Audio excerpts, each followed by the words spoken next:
Polymath, multi-potentialite, scanner, Renaissance man. If you identify with any of these but you feel like you aren't making progress in life, then I ask you, are you a polymath or do you just lack focus? I'm making this video for a past version of myself because frankly, it's exactly what I needed to hear. For a long time, I was spinning my wheels figuring out what it is I actually wanted to do in life. So was it web design, social media marketing, health coaching, music production? It just felt like there was this endless list of options.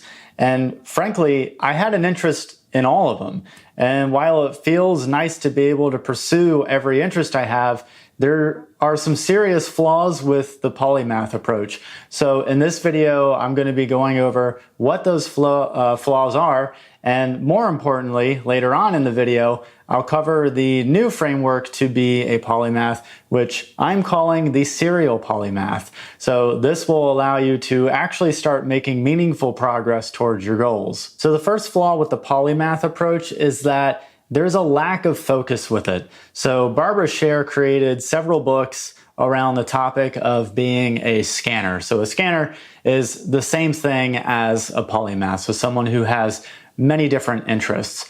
And so her thesis for a lot of her books is to just go after what your heart wants. So if you want to learn a particular skill, go ahead and do that. And when your heart's not in it anymore, then you just sort of go to the next skill or craft and you do that. And then when your heart's not in that, then you just keep moving on to something else. And you just sort of do that, I guess, for the rest of your life.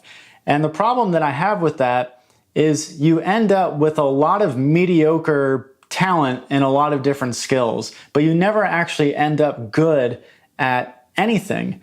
And that's because it takes focus to get good at a skill. And so if I'm constantly switching between different skills and crafts, which I certainly have done in my life, then I never actually get good at anything. The second flaw with the polymath approach is similar to the first in that there's a lack of grit.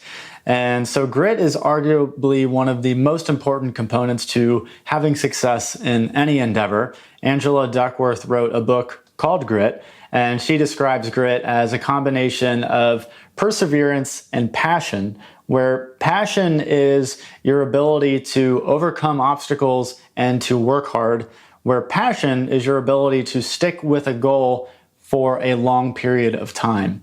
And so with grit, you have to embrace the suck, because no matter what skill I pursue, no matter what endeavor I embark on, there's going to be times where it just sucks to do it and it just it's not fun anymore. And so the polymath approach, again, tells you to, when it becomes not fun anymore, just move on to something else. But it's really a trick, because I have found, especially with web design, when it became not fun, when I forced myself to do it and to overcome those obstacles, it became fun again. And so I really think that when I lose interest in something, it's not really that I'm losing interest in something, it's that I'm trying to find an easier route. And oftentimes the easier route is to just quit what you're doing and work on something else. The third flaw of the polymath approach is there's a lack of product market fit. So Emily Wapnick wrote a book called How to Be Everything. And in that book, she talks about the multi-potentialite, which again is the same thing as a polymath, same thing as a scanner, all same words. And she talks about how one of the ways that you become successful as a polymath is you take one of your different skills and you just sort of sandwich them together and you make a career out of that.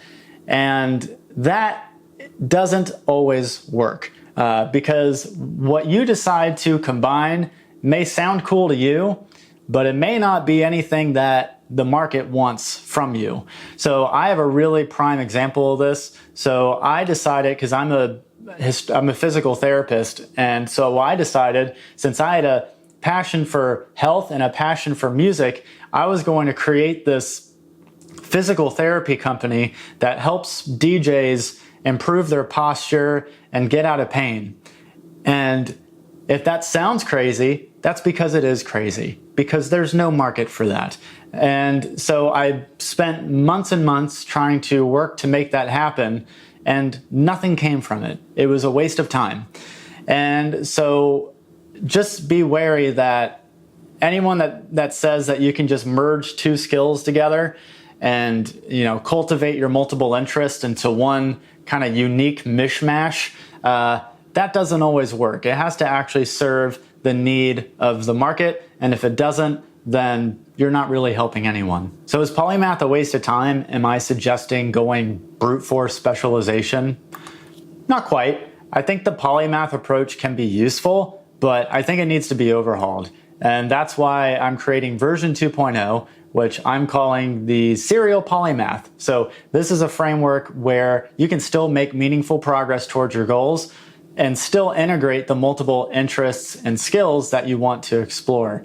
And there's 3 parts to the serial polymath framework. The first part of the polymath framework is to pick one primary skill and master that skill. And this is really hard because we now have to pick something. If you're a polymath like I am, then we have a lot of different interests. So how do we know which one to pick? Because the question that's always looming around in my mind is this the right path? Is this what I'm passionate about? Because we should pick something that we're passionate about. But if there's one thing that I've come to realize lately, is the way that we think about passion is fundamentally backwards. So usually we're told to pick something that we're passionate about, like we naturally have some inherent passion towards things. And I would argue that passion isn't something that's just there. It's something that's cultivated, and it's cultivated by learning a skill, overcoming obstacles, and getting better at that skill. And so with web design, I did not have an inherent passion towards web design. I thought it might be cool, but I wouldn't say it was something that I was passionate about. But I found that as I got better at it, as I overcame obstacles and my skill of web design started to grow, my passion also started to grow. And so just know that it doesn't matter what you pick. As long as you have a remote interest in it, once you start to get better at that skill, that passion will naturally grow. The second part of the serial polymath framework is to learn tangential skills alongside the primary skill that you're learning. And these skills should be related to the primary skill that you're learning. So if you are working on web design and then you think, oh, basket weaving would be cool, unless I'm missing something, I don't see where those two things are related.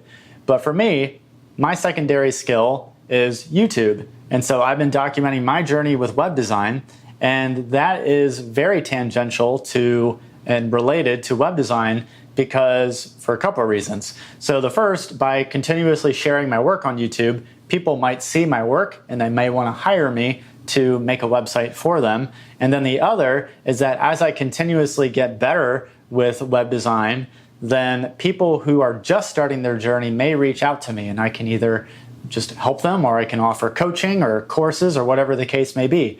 So there's a lot of different avenues to monetize when doing YouTube as a secondary skill to web design.